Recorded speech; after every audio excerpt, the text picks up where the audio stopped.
आजको यो भिडियोमा चाहिँ साथीहरु म तपाईहरुलाई यो भन्न चाहन्छु कि आफ्नो टाइम आफैले कसरी स्पेन्ड गर्ने र आफ्नो लाइफ आफैले कसरी बनाउने र आफ्नो सोच आफैले कसरी बनाउने भन्ने कुराहरु चाहिँ म तपाईमाथि राख्छु। किनभने यो अहिले मतलबी दुनिया हो। यहाँनेरि हामीले अरूको केयर गरेर अरूको ध्यान दिएर अरूलाई हामीले राम्रो भनेर राम्रो गरेर हामीले राम्रो पाइँदैन। किनभने लास्टमा सबै कुरा 100 मा 100 नराम्रो पाइन्छ। मान्छेले जति राम्रो गर्यो त्यति नै नराम्रो हामीले पाउने हो।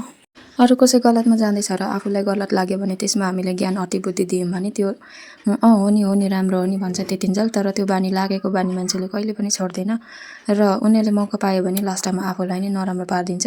सो यो सम्झेर यो सोचेर चाहिँ तपाईहरुले अरु गलतमा जाँदैछ भने बरु चुप लाग्नु बस्नु जस्ट वेट एन्ड वाच हैन र आफ्नो ध्यान दिनु आफ्नो केयर गर्नु। किनभने तपाईले आफ्नो सोच्नुहुन्छ तर त्यही आफ्नोहरुले आफ्नो सोचेको हुँदैन। अब तपाईले जब सारो पर्दा तपाईले टार्दिनुहुन्छ उहाँहरुलाई प्रब्लम सल्भ गर्दिनुहुन्छ हैन त्यतिन्जेल तपाईहरु प्यारो बन्न सक्नुहुन्छ। जब तक तपाईले अरूहरुको लागि गर्नुहुन्छ नि तबसम्म मात्रै सबैको नजरमा राम्रो र प्यारो बन्न सक्नुहुन्छ। तर जब उनीले त्यो गुण बिर्सिन्छ त्यो सबै बिर्सिन्छ के।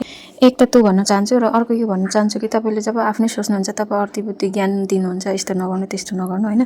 तर उहाँहरुले तपाईलाई आफ्नो सोचेको हुँदैन। किनभने तपाईमाथि गलत हुँदैछ भने उनीले जस्ट हेरिराखेको हुन्छ पर्खिराखेको हुन्छ कि कहिले यसको काम बिग्रिन्छ र रमम कहिले यसको बदनाम हुन्छ र रमम भन्ने कुरामा चाहिँ उहाँहरु चाहिँ पर्खिराखेको हुन्छ। सो त्यो कारणले गर्दाखेरि चाहिँ हैन मान्छेलाई जति नै राम्रो गरे पनि लास्टमा आफ्नो नराम्रो हेरेरै रमाउने रहेछ। त्यो कारणले गर्दाखेरि चाहिँ सबैजनाले आफ्नो लाइफ हेर्ने हो आफ्नो लाइफ जिउने हो। र जब आफ्नो सबै काम बिग्रिसकेको हुन्छ तब उनीहरुले त्यो कुरा निकाल्छ कि मलाई त सुरुदेखि सबै नै थाहा थियो भने किन भन्दैन थियो त हैन। अगर आफ्नो सोच्थ्यो आफ्नो नै मान्थ्यो भने त भन्थ्यो नि त हैन। यस्तो यो गलत हो त्यस्तो गलत हो भनेर सुरुमै भन्छ नि त हैन। किन भन्दैन र आफ्नो मान्छेले त भन्छ नि त। मेरो भाइ बहिनी मेरो दाजुभाइ मेरो परिवार म गलतमा जाँदैछ भने म अगाडि नै यो गलत बाटो भनेर चिनाउँदिन र साथीहरु चिनाइन्छ नि त हैन। त्यसलाई भन्छ कि फ्यामिली केयरिङ।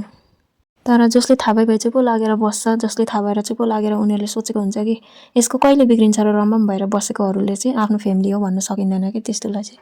कहिले भतभंग हुन्छ र रमम भन्नेहरु चाहिँ त्यसैमा पर्खाइमा बसेको हुन्छ साथीहरु। सो त्यो कारणले गर्दाखेरि चाहिँ अहिलेको जमानामा आफ्नो र पराई चिन्नु चाहिँ एकदमै गाह्रो छ। आफ्नै मान्छेलाई पनि भरोसा विश्वास चाहिँ गर्नु हुँदैन भन्न चाहन्छु। तपाईहरु आफ्नो खुट्टामा उभिनु सिक्नुहोस् कसैलाई भरोसा नगर्नुहोस् म चाहिँ यो भन्छु मेरो तर्फबाट चाहिँ। किनकि यो दुनियामा आफ्नै पनि आफ्नो हुँदैन है। कहिले पनि आँखा चिम्लेर कसैलाई विश्वास नगर्नु भन्न चाहन्छु। किनकि जसलाई धेरै विश्वास गर्नुहुन्छ जसलाई धेरै आफ्नो मान्नुहुन्छ नि त्यही आफ्नोले धेरै चोट दिन्छ लास्टमा। र चोट परेको दिन चाहिँ तपाईहरुले एकदम आफूलाई सम्हाल्नु एकदमै गाह्रो हुनेछ। त्यो दिनहरु चाहिँ तपाईहरुमाथि चाहिँ त्यस्तो दिनहरु चाहिँ नआओस् भन्न चाहन्छु यो भिडियो तर्फबाट। किनकि यहाँ अहिले मतलबी दुनिया छ। यहाँ कसैले पनि आफ्नोलाई आफ्नो पनि सोच्दैन र कसैले आफ्नो पनि मान्दैन। जबसम्म सबैको लागि गर्दिनुहुन्छ तबसम्म सबैको लागि प्यारो गर्न सक्नुहुन्छ। त्यही भएर सबैको लागि गरेर र सबैको लागि खुसी सोचेर आफ्नो जिन्दगी बर्बाद चाहिँ पार्नु हुँदैन साथीहरु। र अर्को कुरा लास्टमा के मोटिभेसन म तपाईहरुलाई भन्छु भने त अगर तपाईहरुले कसैलाई राम्रो गर्नुभएको छ र त्यसको फिडब्याक राम्रो पाउनुहुन्छ भन्ने आश पनि कहिले नगर्नु भन्न चाहन्छु। किनकि त्यसको जमाना गइसक्यो। राम्रो फिडब्याक आफूले राम्रो गरेर राम्रो फिडब्याक पाउने भनेको त 100 मा 1% पनि खासै छैन ल। सो आजको भिडियो चाहिँ तपाईहरुलाई कस्तो लाग्यो भनिदिनु होला कृपया कमेन्टमा।